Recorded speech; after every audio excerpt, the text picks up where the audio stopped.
Olá, bem-vindo à 5ª temporada do PQU Podcast, o podcast para psiquiatras em formação. Aqui é evidência com opinião.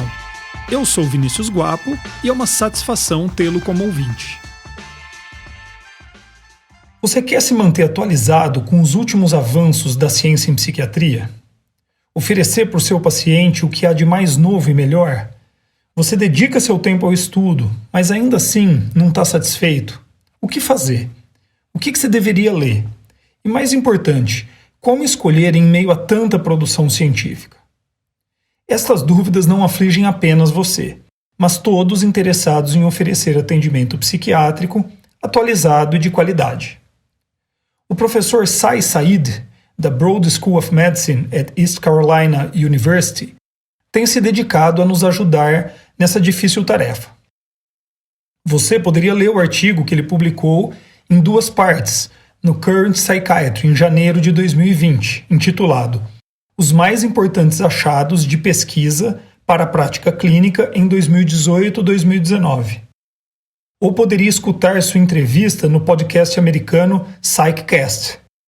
Mas não precisa, eu vou te contar o que ele tem feito, além, é claro, de fazer algumas reflexões e dar alguns palpites. O PQU Podcast é uma iniciativa independente, sem patrocínios, que traz até você evidências e opiniões sobre temas que consideramos relevantes ao psiquiatra em formação. De uma certa forma, o nosso trabalho assemelha-se ao do professor Sai Said. Ele sistematizou o que nós fazemos aqui de maneira mais livre, encontrar o que pode ser mais relevante para a sua prática clínica em meio a um mar de informações, nem todas de qualidade. Desde o início da minha formação, eu nunca fui um grande fã de livros-texto em psiquiatria. Não que não os tenha lido, e nem que não os considere importantes. Alguns trouxeram e trazem uma visão da literatura que é particular, às vezes inovadora e indispensável. Mas o fato inegável é que estão sempre um passo atrás em relação às evidências mais novas. Daí minha preferência pela leitura de periódicos científicos. Por isso, eu sempre tive que buscar muitos artigos originais, para poder me manter atualizado. E aí eu vivi na pele, as agruras de não saber exatamente o que deveria ler. Hoje eu sei o quanto eu importunei meus supervisores. Mas doutor, olha esse relato de caso dizendo ter bons resultados nessa indicação off-label de clozapina para pacientes de 80 anos. Você já viu, né? Eu agradeço aos supervisores que tiveram paciência comigo.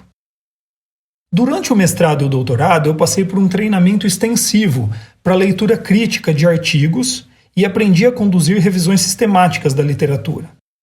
Mais tarde, como supervisor da equipe de urgências e emergências psiquiátricas do HC de Ribeirão Preto, fui responsável durante muitos anos por selecionar o artigo a ser apresentado pelo R3 na reunião clínica do serviço. Tudo isso apurou minhas habilidades, um tanto intuitivas, para escolher artigos clinicamente relevantes. Mas o professor Said levou esse trabalho para um outro nível. Ele conta que essa questão é foco da sua atenção há muito tempo, mas que há 10 anos, ao organizar uma aula para apresentar em um congresso, a importância de se criar um filtro para a seleção de artigos clinicamente relevantes se revelou não apenas importante, mas essencial.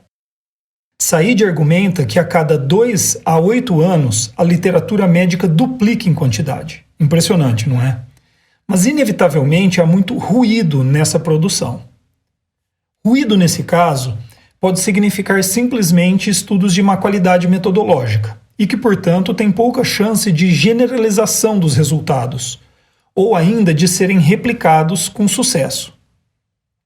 Mas também pode denotar estudos que, apesar de boa qualidade metodológica, têm achados que ainda pertencem à bancada e não estão prontos para serem levados à clínica.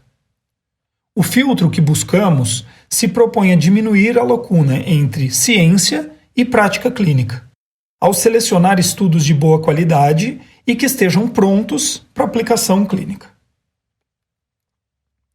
Com isso, o professor Sai Said toca também em outro ponto muito interessante. Abre aspas para ele. Nem toda ciência é ciência. Não é porque está publicado que se torna uma verdade. Fecha aspas. Ele conta sua experiência com residentes que chegavam a carregar pelos corredores do hospital um artigo impresso em papel, como prova irrefutável do argumento que gostariam de defender. Eu admito já ter feito isso também. É claro que a publicação de um artigo é um passo importantíssimo na construção do conhecimento, mas esse processo não termina por aí. Passar pelo crivo de um editor, depois pelo processo de revisão por pares e finalmente pelas possíveis críticas da comunidade científica como um todo, dá ao estudo credibilidade, mas repito, não transforma a evidência em verdade. Se você escutou os episódios 37 e 104 do PQ Podcast, viu como um artigo que influenciou gerações de psiquiatras e psicólogos, publicado no mais prestigioso periódico científico, que por ironia leva o nome de Science, mostrou-se não apenas metodologicamente falho, mas fraudulento. E esse é apenas um exemplo extremo. Muito do conhecimento científico de qualidade vai ser, inevitavelmente, substituído por novas evidências, em algum momento da história. Said afirma, e abre aspas para ele novamente, todo conhecimento é provisório. Nossa obrigação é oferecer ao paciente o melhor do conhecimento científico de hoje. Amanhã esse cenário pode ser diferente. Fecha aspas. Na prática, é muito bom termos uma lista de artigos científicos em nossa caixa de ferramentas.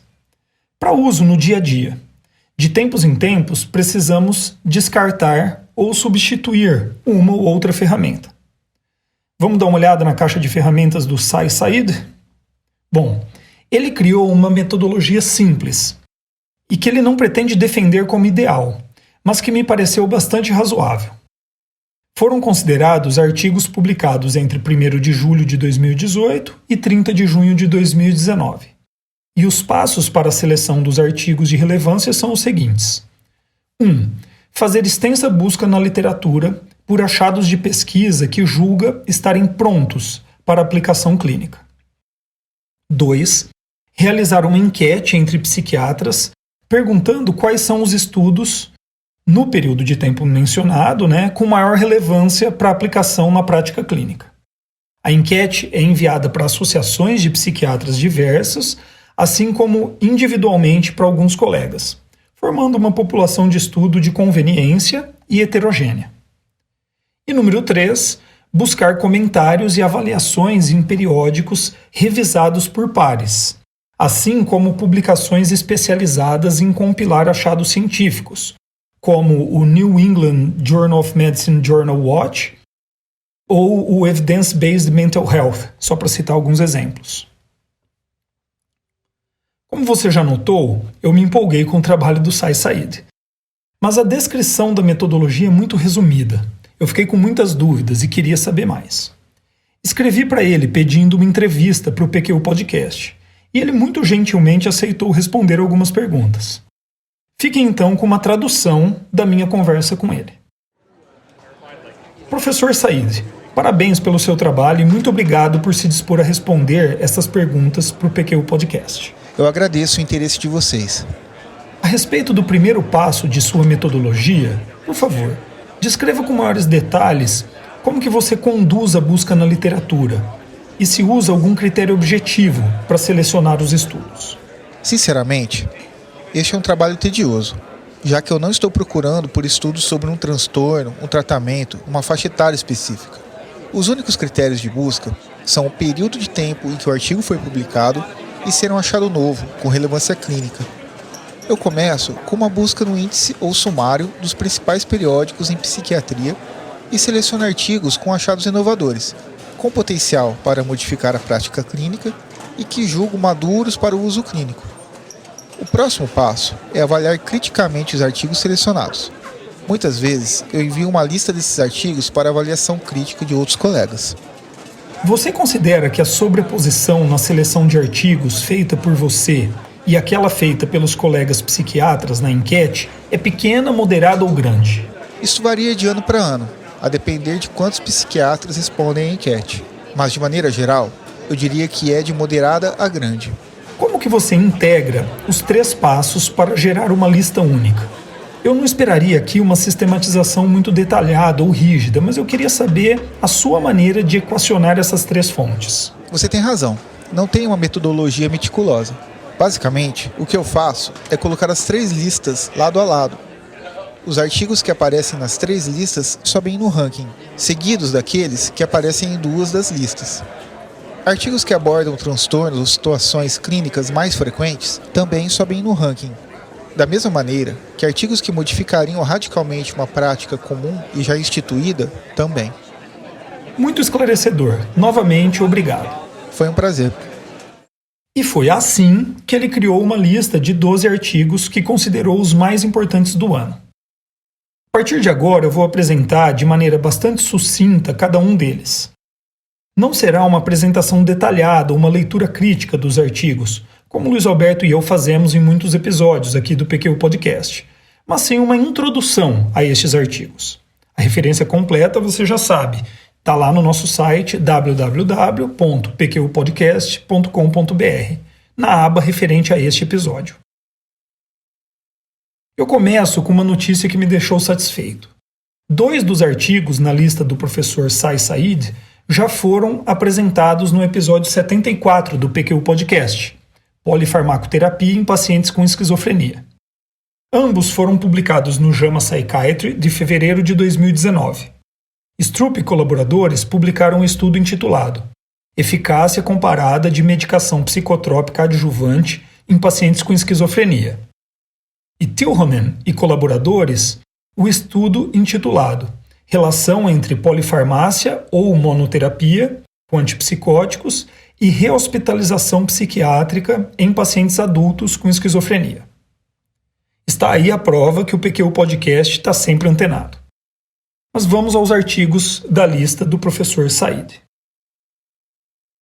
Ray e colaboradores propuseram-se a investigar o risco do uso de antipsicóticos em crianças e jovens.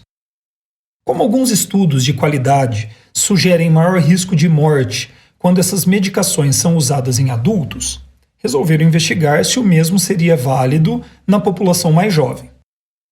Para tal, analisaram uma coorte retrospectiva de pacientes de 5 a 24 anos submetidos a primeiro uso de um antipsicótico, que foram então comparados a pacientes que iniciaram o uso de outros psicotrópicos, pela primeira vez também, considerados então controle no estudo. Uma dose maior que o equivalente a 50 mg de clorpromazina foi considerado alta, e dose equivalente ou menor que os 50 mg de clorpromazina, baixa. O estudo analisou perto de 190 mil pacientes no grupo controle, 28 mil no grupo baixa dose e 30 mil no grupo alta dose. O desfecho primário foi a morte por trauma, suicídio ou morte inesperada. O grupo que fez uso de alta dose de antipsicótico apresentou incidência de morte estatisticamente maior que o grupo controle. O grupo baixa dose não. Os autores reforçam as recomendações de cautela na prescrição de antipsicóticos para criança e adultos jovens e apontam a necessidade de mais estudos, avaliando a segurança do uso dessas medicações nessa população. Seguindo para o próximo artigo.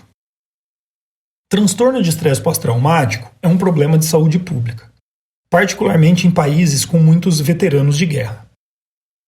Uma modalidade de tratamento focado no trauma e que está embasada em evidências é a terapia de exposição prolongada. Para não fugir à regra geral, sempre que se fala de alguma modalidade terapêutica, alguns pacientes não respondem adequadamente, outros desistem da estratégia, e ainda outros têm seu uso contraindicado. Tratamentos não centrados no trauma poderiam ser uma opção para esta população. Nidit e colaboradores publicaram no Lancet Psychiatry um ensaio clínico comparativo de 3 estratégias de tratamento para transtorno de estresse pós-traumático. Uma focada no trauma, a terapia de exposição prolongada. Uma não focada no trauma, a terapia de meditação transcendental. E ainda uma estratégia de orientação para a saúde. Foram avaliados 203 veteranos de guerra com transtorno de estresse pós-traumático. E o desfecho primário foi mudança na severidade dos sintomas em uma escala específica para esse transtorno. Os resultados mostraram que a terapia de meditação transcendental e disposição prolongada tiveram eficácia equivalente e que ambas foram superiores à orientação para a saúde. Os autores argumentam que a terapia de meditação transcendental, por ser uma estratégia de fácil aplicação e uso, pode ser mais acessível para a população de veteranos do que a terapia de exposição prolongada. Seguindo adiante, no artigo seguinte, Haskin e colaboradores conduziram um estudo para testar o uso de prazosina, que é um bloqueador de receptores alfa-adrenérgicos pós-sinápticos, bastante utilizado como antihipertensivo, no controle de pesadelos, outros distúrbios do sono e com vistas também a melhorar o funcionamento global de pacientes com transtorno de estresse pós-traumático. Essa é uma estratégia terapêutica amplamente utilizada nos Estados Unidos, embasada em resultados de vários pequenos ensaios clínicos. 304 veteranos de guerra com pesadelos recorrentes relacionados a transtorno de estresse pós-traumático foram randomizados em 2 grupos. Um usou prazosina e o outro placebo. Os pacientes passaram por um período de 10 semanas de titulação da dose e completaram 26 semanas de uso da medicação. Prazosina não revelou benefícios significativos em nenhum dos 3 desfechos primários avaliados por escalas padronizadas. Uma de sintomas de transtorno de estresse pós-traumático, outra de avaliação do sono e uma última para avaliar a funcionalidade global. Ainda faltam 7 artigos para apresentar para você e o nosso tempo já está estourando. Vai ficar para o próximo episódio. Espero que tenham gostado do que fizemos nesse. Teve entrevista, resumo de artigos e uma boa discussão sobre como navegar de maneira eficiente na extensa literatura científica psiquiátrica de nossos dias. Teve para todos os gostos, então. Até o próximo episódio. Siga o PQU Podcast no Facebook e no Instagram. Confira em nosso site www.pqpodcast.com.br todos os episódios já publicados, com as respectivas referências e organizados por data, autor e sessão. O PQU Podcast agradece sua atenção.